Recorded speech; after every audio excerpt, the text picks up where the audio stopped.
ହଉଛି ଲାଷ୍ଟ ବୋଲବମ୍ ଆଉ କାଲି ରାତିରେ ହିଁ ମୋର ସ୍ୱାମୀ କହିଥିଲେ କି କାଲି ପୁକୁ ସାଙ୍ଗେ ବାହାରିବ ତୁମକେ ମନ୍ଦିର ବୁଲେଇ ନେବି ବୋଲି।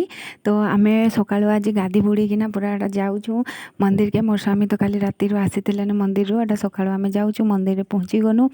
ଆଉ ଏଠି ମନ୍ଦିର ସାମ୍ନାରେ ଗୋଟେ ବହୁତ ବଡ଼ ବନ୍ଦ ଅଛି ଯେନ୍ଟିକି ବହୁତ ମାଛ ଅଛନ୍। ଆଉ ସେ ମାଛ ମାନେ ବି ଠାକୁରଙ୍କର ଭକ୍ତିରେ ଅଛନ୍, ସେମାନେ ଶାକାହାରୀ। ଆଉ ଯେନ୍ ଭକ୍ତମାନେ ବି ଆସନ୍ ସେ ମାଛ ମାନକେ ଯାହା ବି ଖାଇକେ ଦିଅନ୍ ଏକା ସାଙ୍ଗେ ସମସ୍ତେ ଖାଆନ୍। ତ ଆମେ ଯାଇଥିନୁ ଆଉ ଟିକେ ଭିଡ଼ିଓ ଉଠେଇ ପକେଇଲି। ଆଉ ମନ୍ଦିର ଏତ୍କି ଭିଡ଼ ଅଛନ୍ ଯେ 10-11 ବାଜିଲାନେ ହେଲେ ବି ବହୁତ ଭିଡ଼ ଅଛନ୍। ଆମେ ଧାଡ଼ି ତ ଏତେ ଲମ୍ବା ଅଛି ଯେ ଏଠି ତ ଠିଆ ବି ହେଇ ହେଲା ନାହିଁ।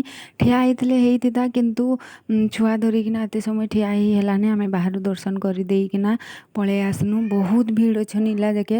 ଆଉ ରାତିରୁ ତ ଆସିଥିଲେ ଆହୁରି ବି ଢୁକି ନେଇ ହେଇଥି। ଏଟା ଉପରବେଳା ବହୁତ ଜୋରସେ ବର୍ଷା ହେଉଛି। ପୁକୁର ବାପା ତ ଦୋକାନ ଗଲେ। ଆଉ ମୋତେ ଗୋଟେ ଜିନିଷ ଖୁସି ଲାଗେ କି ନିଜର ସ୍ୱାମୀ ଧନୀ ହେଇଥାଉ କି ଗରିବ ହେଇଥାଉ, ଯଦି ମାନେ ନିଜକେ କେୟାର କରୁଛି, ସବୁ ଜିନିଷର ଦେଖାଶୁଣା କରୁଛି, ସେଟା ଗୋଟେ ଅଲଗା ଖୁସି ଲାଗେ।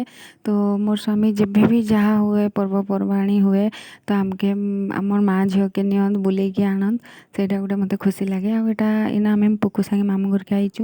ସେ ତ ଯେତେ ବି ସେଠି ଥିଲେ ତାର ମାମୁଁ ଘରକେ ନାଇଁ ଆସିଲେ ତାକେ ଭଲ ନାଇଁ ଲାଗେ। ସେ ଯେନ୍ତା ହେଲେ ବି ତାର ମାମୁଁ ଘରକେ ଆସେ। ଆଉ ଏଇଟା ଆମେ ତାର ମାମୁଁ ଘରେ ଏଇନା ଅଛୁ।